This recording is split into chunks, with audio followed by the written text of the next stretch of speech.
We want to quickly recap some of the top election headlines from tonight. It appears Republican voters have rejected candidates who embraced former President Trump and supported his big lie. Instead, they've supported more traditional candidates.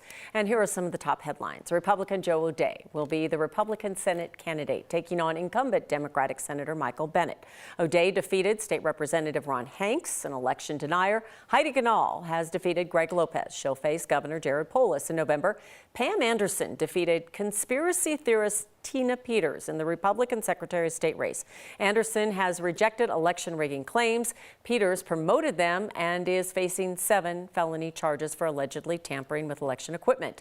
The state's newest congressional district will be a competitive race, getting a lot of attention. Barb Kirkmeyer, Republican state senator, will also face Democratic Representative Yadira Caraveria. And now we want to get to Marshall Zellinger with our political experts.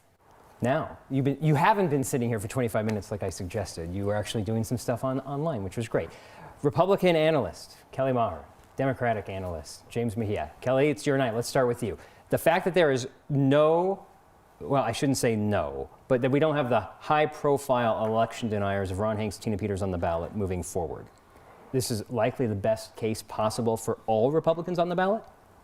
Yeah, ultimately, I think that Republicans are going to have a much better ability in November to appeal to a larger swath of Coloradans. They're going to do a better job of making their case, particularly to unaffiliated voters.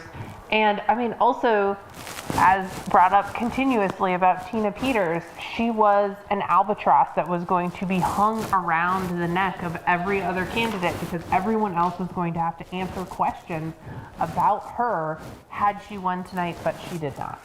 James, we've talked about $4 million in the Ron Hanks ad paid for by Democrats. $1.5 million in Democratic money paid for a Greg Lopez ad, both saying they're too conservative. And we know that they're dog whistle ads to try to get conservative voters to vote for that person because they think that would be an easier chance for Democrats to face in November. That has backfired. That's $5.5 million at least, just down the toilet. Like, what gives? Well, it would have been nice to have that $5.5 million now. And as Kelly has pointed out before, that's just TV. It doesn't count all the other efforts, energy, mail, all the other expense that went into that. It's a terrible idea to give a larger platform to a fringe of your opponent. It's just not a winning strategy. Down the line, I think that's going to backfire. Not only just tonight, but to give a larger platform to that fringe of the party is a bad idea for Democrats. And I hope a lesson was learned tonight to not do it anymore, frankly. And if the people behind it aren't disappointed that they lost that money, then they had too much money to play with, I guess, in the first place. Kelly, one last question here. Heidi Ganahl has avoided the question of 2020 election fraud. I asked her when she announced her campaign in September, and she called it a divisive question.